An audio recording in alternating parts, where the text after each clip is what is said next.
Medicover తో మీ మాతృత్వ కలలను సాకారం చేసుకోండి. ఇప్పుడు IOI పై 50%, IVF పై 20,000 తగ్గింపు మరియు పొందండి ఉచిత కన్సల్టేషన్ తో పాటు ఫ్రీ అల్ట్రాసౌండ్ స్కానింగ్.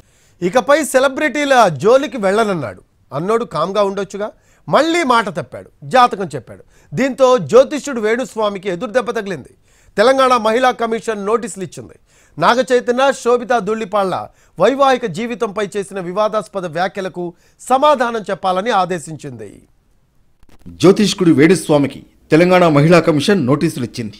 22న కమిషన్ ముందు వ్యక్తిగతంగా హాజరు కావాలని ఆదేశించింది. నటుడు నాగచైతన్య, శోభితా ధూళిపాళ్ల వైవాహిక జీవితంపై చేసిన వివాదాస్పద వ్యాఖ్యలకు సమాధానం చెప్పాలని, నిశ్చితార్థం చేసుకున్న మహిళను కించపరిచేలా, అవమానించేలా ఆయన చేసిన వ్యాఖ్యలకు సమాధానం చెప్పాలని మహిళా కమిషన్ నోటీసులు జారీ చేసింది. నాగచైతన్య, శోభితా ధూళిపాళ్ల విడిపోతారంటూ వేణుస్వామి జోస్యం చెప్పడంపై మహిళా కమిషన్కు film journalist association, Telugu film digital media association ఫిర్యాదు చేశాయి. దీనిపై స్పందించిన మహిళా కమిషన్ చైర్పర్సన్ శ్రీమతి నేరెళ్ల శారద ఆదేశాలు జారీ చేశారు. ఈ నెల 8న hero Naga Chaitanya, actor Sobhita Dhulipalla engagement జరిగింది. ఈ సందర్భంగా వారి జాతకం చెబుతానంటూ వేణుస్వామి ఈ ఇద్దరూ కలిసి ఉండరని, విడిపోతారని జోస్యం చెప్పారు. వేణుస్వామి జోస్యంపై సోషల్ మీడియాలోనూ సెటర్లు పేలుతున్నాయి. గతంలో చాలాసార్లు తప్పుడు జ్యోతిష్యం చెప్పి అభాసు పాలయ్యారు వేణుస్వామి. జాతకాలు చెప్పనని చెప్పి మళ్లీ కాంట్రవర్సీలు మొదలెట్టాడు ఈ వేణుస్వామి.